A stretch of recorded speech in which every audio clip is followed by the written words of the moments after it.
Kemudian yang kelima adalah penyakit jubur. Jubur adalah pengecut, lebih dari penakut.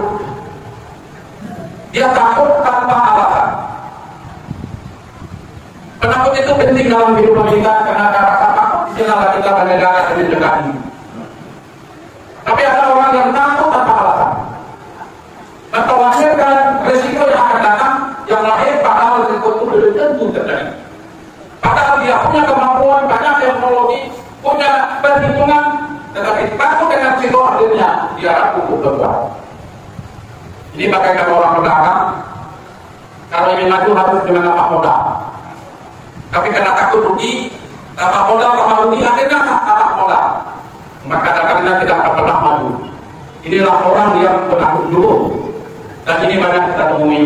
Kita takut menghadapi suatu peristiwa yang akan datang akibat perbuatan kita, padahal yang akan datang itu belum tentu terjadi. Inilah yang dimaksud dengan jubur. Kemudian yang keenam adalah penyakit bakhil. Bakhil, cengkeh berarti untuk dirinya dia buat pikir, jangankan kepada orang lain. Orang bakhil adalah mengumpulkan kemampuan harta yang dimiliki adalah untuk dirinya sendiri. Dia tidak peduli dengan orang lain. Kata Allah telah ingatkan apa yang diberikan oleh Allah kepada kita dalam bentuk rezeki apapun, di dalamnya ada hak orang lain. Tetapi dia tidak meyakini itu. Kenapa? Karena dia berpendapat apapun hasil yang dia miliki adalah murni karena kemampuan dan kerja kerasnya, tanpa ada kekuasaan Allah di atasnya. Karena perasaan itu adalah kemampuan dia sendiri, hasil keringatnya sendiri, maka dia menggunakan untuk kepentingan dia, tidak mau tahu dengan kehidupan orang lain. Inilah yang dikatakan oleh Rasulullah sesuai dengan ayat yang kita bacakan tadi. Kata Allah, janganlah kamu menganggap apa yang kamu bakhilkan itu akan kembalikan kepada kamu, tetapi sebaliknya akan diceritakan kamu nanti, dan pada hari kiamat seluruh apa yang kamu bakhilkan akan digabungkan di leher kamu. Itu ancaman Allah kepada orang-orang yang bakhil. Kemudian berikut yang ketujuh adalah orang-orang yang dililit hutang.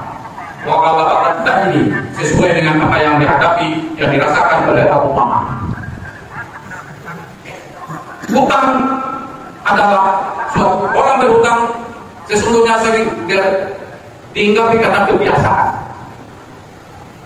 Terhadap yang tidak dihukumkan, tidak mendesak dia juga terhadap hutang. Hutang itu adalah suatu sifat, dan sifat itu adalah penyakit. Berhutang adalah suatu perbuatan yang amat mudah dan amat ringan. Dengan hanya mengeluh dengan berbagai obat, kita mendapatkan kata dari seseorang yang teman kita untuk berhutang.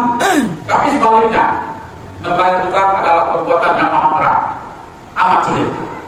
Walaupun kemampuan untuk membayar ada, maka dia biasanya berpikir untuk membayar hutang. Di saat yang lain gagal lagi, berhutang lagi, malas lagi membayar, akhirnya dia dililit dengan hutang, sehingga tersulut kepada suatu saat tidak mampu lagi bayar hutang. Sekeliling di hidup kita di mana kita tinggal tak berhutang sehingga tak mampu keluar orang. Bertemu dengan orang rasanya orang akan menuntut hutang. Akhirnya mengurung diri di rumah, malu dan takut keluar rumah, akhirnya menjadi satu penyakit. Inilah yang dimaksud dengan kebiasaan berhutang. Maka ujung-ujung penyakit rohani yang 1 sampai 7 yang terakhir adalah wakaf dari rijal. Hidup kita di bawah kendali orang. Karena hidup kita biasanya tergantung dengan kasih sayang orang, tergantung dengan pemberian orang, akhirnya hidup kita dikendalikan oleh orang. Karena sering orang memberi bantuan, menjadikan sesuatu kepada kita tanpa ada tujuan. Banyak orang memberikan tujuan bantuan dengan niat untuk mengendalikan diri kita. Inilah akibatnya. Untuk menentukan diri dan hidup kita tidak mampu kecuali dibentuk dan ditentukan oleh orang lain. Inilah penyakit rohani yang diisyaratkan oleh Rasulullah SAW. Maka lalu untuk bangsa. Kita mengkaji diri kita, apakah dalam penyakit rohani itu ada di dalam kita. Dan inilah yang kita umat Islam pernah berkembang maju selalu di bawah intimidasi, selalu ketinggalan. Kenapa? Karena memang umat Islam lalu di dalam kegelapan penyakit rohani itu. Untuk itu jemaah, mari kita menganalisa diri kita, mengkaji diri kita.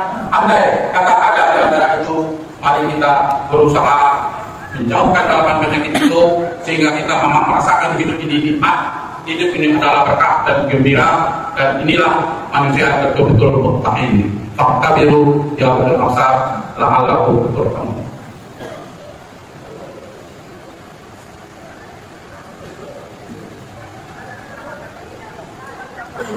Alhamdulillah, alhamdulillahilladzi arsala rasulahu bil huda wa dinil haqq liyuzhirahu 'ala dini kullih walau karihal musyrikun. Asyhadu an la ilaha illallah wahdahu la syarika lah, wa asyhadu anna Muhammadan abduhu wa rasuluh la nabiyya ba'dah. Allahumma shalli wa sallim wa barik ala Muhammad wa ala alihi wa ashabihi wa tabi'in wa man tabi'ahum bi ihsanin ila yaumil. Inna Allaha wa malaikatahu yusholluna 'alan nabi ya ayyuhalladzina amanu shallu 'alaihi taslima. Ya ayyuhalladzina amanu taqullaha haqqa tuqatih wa la tamutunna illa wa antum muslimun. Allahu ta'ala fil Qur'anil Karim. A'udzu billahi minasyaitonir rajim.